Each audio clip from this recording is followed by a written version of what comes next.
My mom raised us as a single mom, and I had an older brother and a younger brother. We were highly educated. She believed in, going to school. And once I finished high school, then I moved down here to go to school in Baton Rouge. I went to Southern University. I wanted to make fast money so I could pay my bills. And once I started working at IHOP, I just kind of started hanging around the wrong coworkers, and we began partying and hanging out. And I just started, like, some days I would miss work and not go to work, and I lost my car. After I lost my car, I just lost all hope for myself, that I just gave up on myself. Like, I lost my car, now I'm about to lose this and I'm about to lose that. So I just didn't have any hope for my future at all. Started talking to this random guy, we just met at his job and ended up getting pregnant. When I had the baby, he never, he was supposed to come to the hospital, never showed up. I felt discouraged, alone,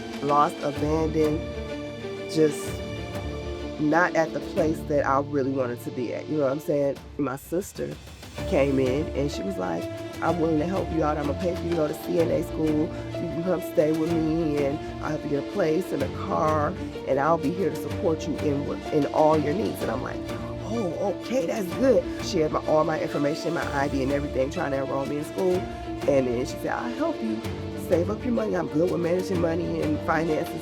The money that I was making, I realized that she had started taking it, and she was spending money on trips. And she just went off on me, and I just went to the room and I just cried out to God. I said, God, please rescue me. I started packing up all my stuff. I did everything the Lord told me to do. One of my friends drove me to Hammond, and I was in a motel.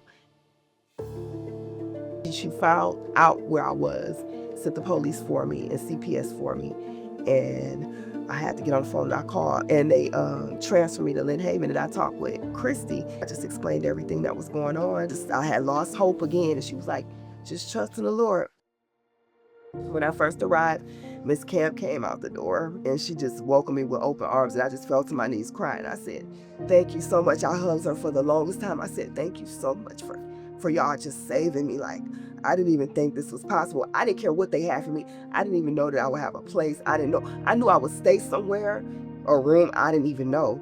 And they all just walked me in, and they just stood around, and they welcomed my son in. He was little, like about 8 months, little.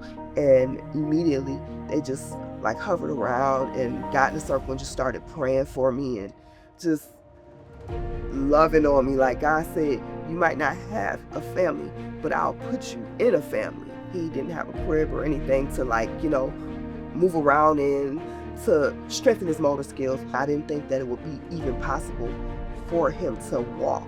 He's walking now. It's just been amazing, just getting to know God. He never failed me. He came and got me from that situation I was in, and he's been alongside me ever since. Now I'm more encouraged. I have a voice for myself, so that right there in itself is one of the biggest characteristics in my life. That makes me, trusting in God and living the life that God wants me to live and follow his path. Since I'm transitioning, they're gonna start using me at Redemption NOLA. We're gonna go from there and hopefully try to get me something in my field of study, which is biology. That's what my degree is in. So along the way, we're gonna still do something to where I could work and, have some sort of income. My hopes, if God's willing, is to finish up and become that doctor that I always wanted to be. My name is Shannon, and I am a child of God.